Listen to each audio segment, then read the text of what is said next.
Sexta-feira, 6 de outubro, há uma importantíssima aula de política contemporânea na reportagem O Grupo da Mão Invisível, produzida pelo jornalista Bruno Abud e publicada há dias no site da revista Piauí. Bruno infiltrou-se num grupo de WhatsApp que reúne líderes do MBL e mais de 150 executivos do mercado financeiro. Acompanhou as discussões por 2 meses, entre 15 de julho e 27 de setembro. Ao fim, produziu um relato essencial que ajuda a compreender e, portanto, a desmistificar as razões para a força surpreendente dos novos grupos de direita. Não, ela não provém de um suposto endireitamento geral da sociedade brasileira, em que muitos parecem agora acreditar. Está muito mais relacionada a um cenário político caótico em que as antigas formas de construção de consenso tornaram-se ineficazes e em que pequenos grupos, articulados e com vasta rede de relações, podem tornar-se muito influentes e poderosos.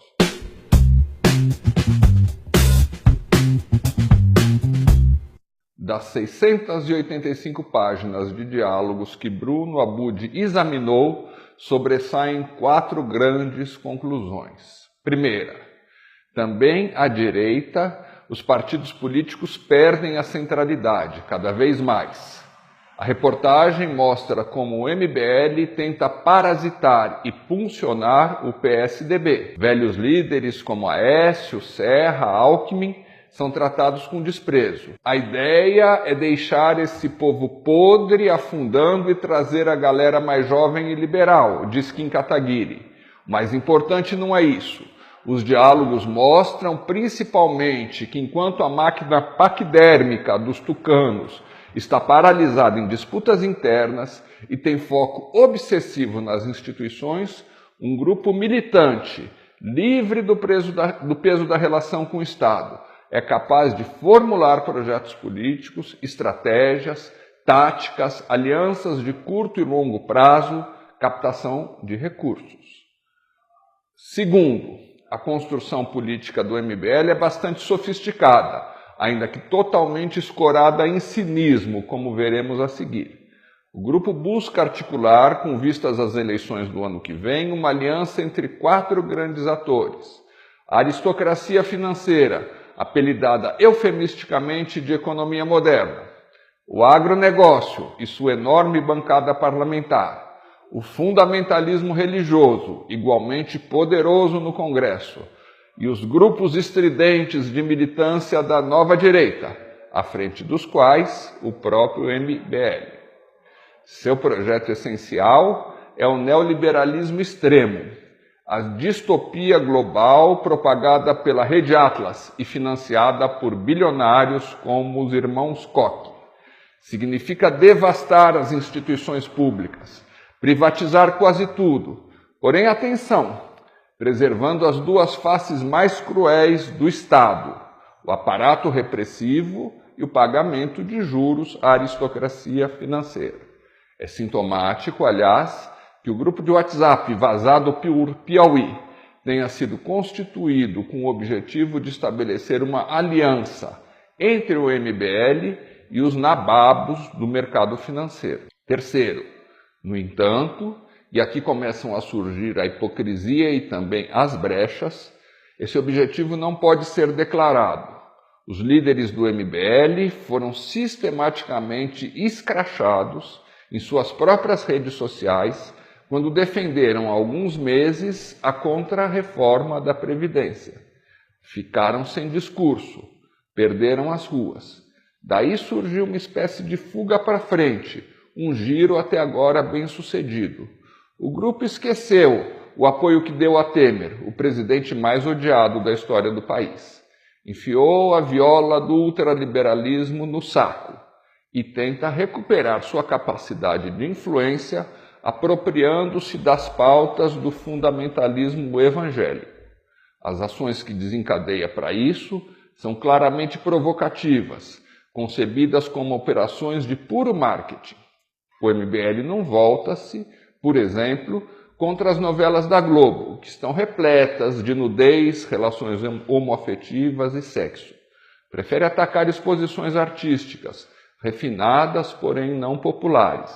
Sabe que esse falso moralismo funciona. Gera respostas iradas e manchetes, sem a necessidade de enfrentar a multidão, que se deleita na TV com as cenas que provocam a libido. É quase um clássico de dupla moral. Quarto, o falso moralismo serve principalmente como uma densa cortina de fumaça. As revelações extraídas por Piauí do grupo de WhatsApp são chocantes. O MBL continua apoiando Michel Temer. Quer privatizar a Petrobras, acabar na prática com o BNDES. É tão radicalmente a favor do ultraliberalismo e da aristocracia financeira que vê em José Serra um esquerdista, e em Luciano Huck um intervencionista. Mas não precisa defender essas posições totalmente impopulares. Basta reunir meia dúzia de gatos pingados para atacar o MAN, em São Paulo, ou para convencer o Banco Santander a acabar com uma exposição de arte excelente em Porto Alegre. É o velho estratagema do pastor Feliciano. De deputado obscuro, ele foi alçado à personalidade nacional graças a uma esquerda reativa e incapaz de perceber que faz o jogo do adversário. E chegamos aqui, talvez, a uma quinta observação. A narrativa do MBL, sua tentativa de construir uma interpretação plausível para os tempos caóticos que vivemos, é uma coxa de retalhos incoerente, cheia de brechas. Por exemplo, o que a base dos evangélicos diria ao saber que o grupo finge defender uma moral puritana, mas está, na verdade, aliado ao mundo amoral da aristocracia financeira.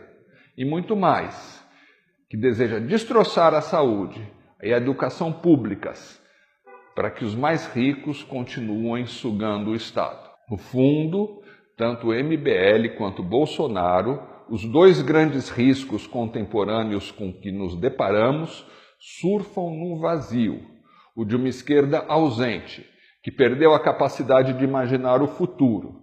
Numa época de caos, as pessoas agarram-se a qualquer esperança nova, inclusive as mais falsas, frágeis, precárias, contraditórias e cheias de brechas. É preciso propor algo para ocupar esse vazio.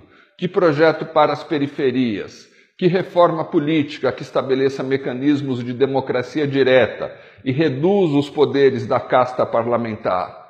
Que novo sistema tributário que distribua as riquezas? Que medidas para reverter as contrarreformas aprovadas por Temer e por um Congresso de corruptos que atacam os direitos do povo? Tudo parece difícil em estado de depressão, mas os arquivos secretos do MBL, expostos por Bruno Abud e por Piauí, revelam, para quem quiser enxergar, não há nenhuma hegemonia conservadora consolidada. O caos em que o país está mergulhado abre também espaço para uma nova esquerda, transformadora e propositiva.